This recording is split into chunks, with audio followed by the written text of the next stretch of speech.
Okay. You see we have a very small hole in our tin roof here. I'm going to patch that. I'm going to use the polyurethane roof and flashing sealant and some soap, liquid hand soap, just soap. And I'm not going to wear it here right through. No stopping.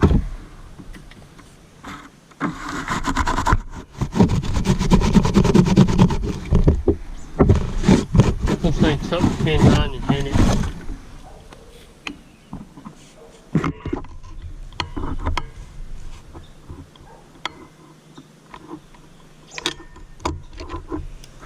I guess we can put a little patch over top of that.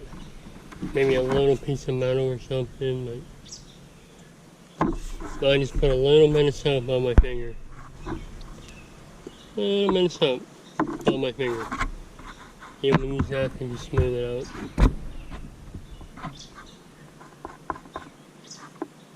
Yeah, I use this polyurethane to patch tin roofs all the time.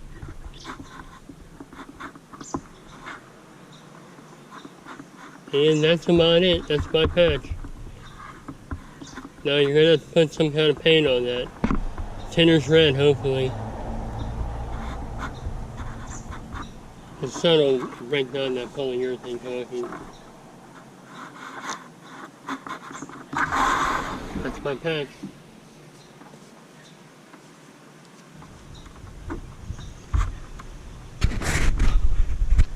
I'm over here. I'm just going to go ahead and end the video, but let me show you.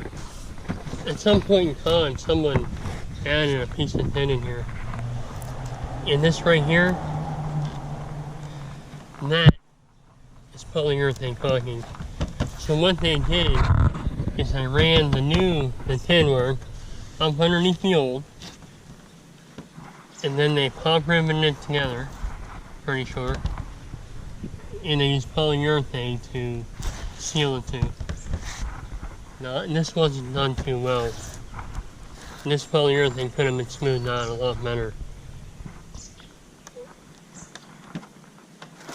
But it does make the seal between the old and the new, where you can't really solder it.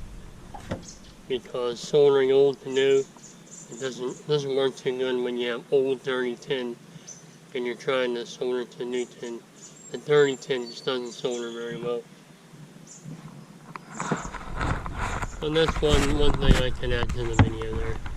That's what they did. They used polyurethane to slide that up and under. And I know I didn't do it, but someone did. I usually smooth my polyurethane out a little better than that.